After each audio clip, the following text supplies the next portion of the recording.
শরীর দুর্বলতা লাগার জন্য ছেলে-মেয়ে উভয়েরই বিভিন্ন ধরনের কারণ থাকে। মেয়েদের ক্ষেত্রে বেশিরভাগ সময় দেখা যায় যে, মাসিকের সময় অতিরিক্ত ব্লিডিং হওয়া বা মাসিকের সময় অতিরিক্ত রক্ত যায়। অতিরিক্ত রক্তক্ষরণ হওয়ার কারণে তাদের শরীরে আয়রনের একটি ঘাটতি দেখা দেয়।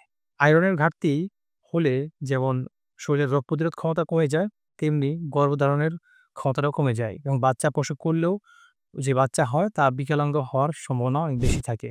শরীরে আয়রনের ঘাটতি হলে আসলে কি, কি লক্ষণ প্রকাশ পায়? ১ম কারণ হচ্ছে আয়রনের ১ম যে সিম্পটমটা বা লক্ষণ প্রকাশ পায় তা হচ্ছে অতিরিক্ত দুর্বল লাগে শরীর, ক্লান্ত অনুভব করে, মাথাটা ঝিমঝিম করে, মাথা ঘুরায়, মাথায় হাত-পায়ের তালুতে ঝিমঝিম করতে থাকে, একটা ব্যথা অনুভব করে, জয়েন্টগুলোতেও ব্যথা অনুভব করে থাকে, ঠোঁটের কোণায় ঘা হয়ে থাকে।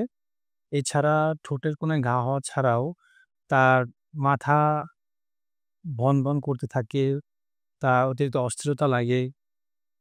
এই ছোটখাটো লক্ষণগুলো প্রকাশ পায় যা প্রতিনিয়ত সে অবহেলা করে।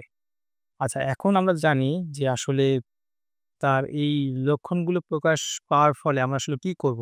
হাসপাতালগুলোতে একটি সিম্পল একটা রক্ত পরীক্ষা করেই এটা বোঝা যায় আসলে সমস্যাটা কিভাবে হয়েছে বা আয়রনের ঘাটতি কতটুকু হয়েছে। তো সিম্পল একটি রক্ত পরীক্ষা করেই এই আয়রনের ঘাটতি হওয়ার সম্ভাবনা খুব ভালোভাবেই বলা যায় বা আপনি কনফার্ম হতে পারবেন যে আসলে আয়রনের ঘাটতি হয়েছে কিনা।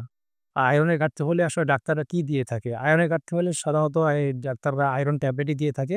তবে এই আয়রন ট্যাবলেটটি ৬ মাস খেতে হবে। তো অনেকের ক্ষেত্রে দেখা যায় যে আয়রনের ট্যাবলেট খেলে পেটে ব্যথা হয়। তবে অবশ্যই আপনি মনে রাখতে হবে যে পেটে ব্যথা হয় একটি কারণে, আপনি খালি পেটে খেয়ে থাকলে সেটা পেটে ব্যথা হবে। তো এই ক্ষেত্রে আপনাকে যেটা করতে হবে, ভরা পেটে আয়রনের ট্যাবলেট খেতে হবে ৬ মাস। এছাড়া পাশাপাশি কিছু খাবার, আয়রনের আয়রনযুক্ত খাবারগুলো খেতে হবে। যা থেকে আপনি প্রচুর আয়রন পেতে পারেন।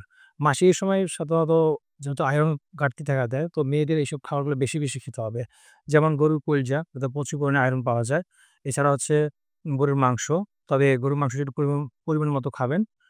আ এরপর হচ্ছে ডাল, বিভিন্ন ধরনের ডাল, যেমন মসুর ডাল, খেসারির ডাল। দেন আপনি যদি বলেন শাকের মধ্যে হচ্ছে পালং শাক, পাট শাক, পুঁই শাক, বিভিন্ন ধরনের পাট শাক পাওয়া যায়।